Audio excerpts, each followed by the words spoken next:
Sir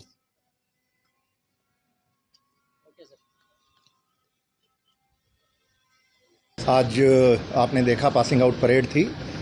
704 महिला पुलिसकर्मी हमारे प्रोबेशनर डीएसपीज और सब इंस्पेक्टर्स आज उन्होंने पास आउट किया और डीजी एनआईए इस समारोह पर मुख्य अतिथि के रूप में आए।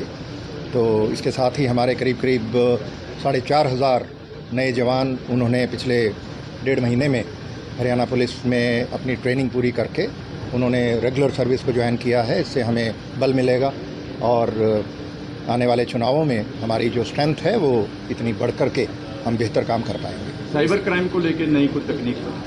साइबर क्राइम में जो पिछले साल सितंबर महीने तक हम 25वें स्थान पर थे पैसे ब्लॉक करने में, और उस पर काफ़ी बड़ी हमने एक योजना बनाई, उसके तहत काम किया और दिसंबर में बढ़ के दर 18% हुई, फरवरी में 27% और जुलाई महीने में 36% पर हम आए। यानी 36% जो ठगा गया पैसा था उसको ब्लॉक कराने में हम कामयाब रहे।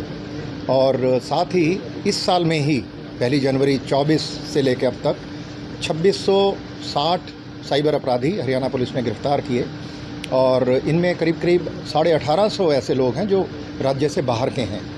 तो प्रतिदिन हम 12 साइबर अपराधियों को औसतन गिरफ्तार करते हैं और ये दर हमारी बढ़ रही है और जुलाई माह में ये 16 अपराधी प्रतिदिन थी। सर, डिजिटल स्कैम ज़्यादा चल रहा है आज के समय में, उस पर क्या कुछ कहना चाहेंगे? डिजिटल स्कैम ज़्यादा चल रहा है और उसमें हर व्यक्ति को सावधान रहना है।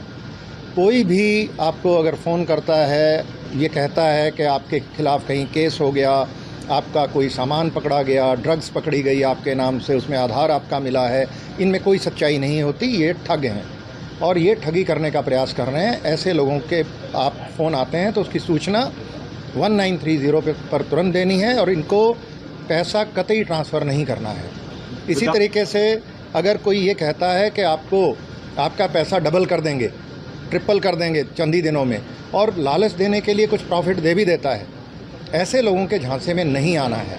तो इन्वेस्टमेंट के फ्रॉड हो रहे हैं या डर दिखा करके अरेस्ट का, क्रिमिनल केस का या कोई और इस प्रकार का डर भय दिखा करके पैसे लेने की कवायद जो लोग करते हैं, ये साइबर ठग हैं, इनसे सावधान। विधानसभा चुनाव को लेकर हरियाणा पुलिस की क्या तैयारी है सर? हमारी जो अक्टूबर में हमारे चुनाव हैं और इसके लिए तैयारियां हमने कर ली हैं। इलेक्शन कमीशन ऑफ इंडिया के साथ मीटिंग्स हो गई हैं और गृह मंत्रालय ने हमें 70 कंपनियां भेज दी हैं हरियाणा में जो आ चुकी हैं और अपना काम कर रही हैं वो।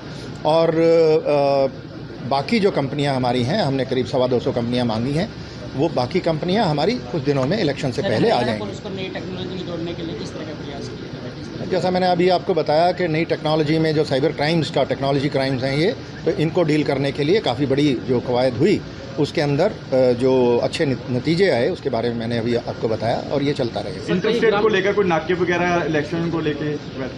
इंटरस्टेट नाके ऑपरेशनल हो चुके हैं और इसमें जो फ्लाइंग स्क्वाड्स हैं और स्टैटिक सर्वेलेंस टीम्स हैं वो बन चुकी हैं और ये मल्टी डिसिप्लिनरी टीम्स होती हैं जिसमें कई विभागों के लोग एक साथ मिलकर के काम करते हैं और उसमें ड्रग्स को पकड़ने का काम, शराब और अवैध हथियार पकड़ने का काम करते हैं। तो उसमें सारा काम वो चल रहा है। धन्यवाद।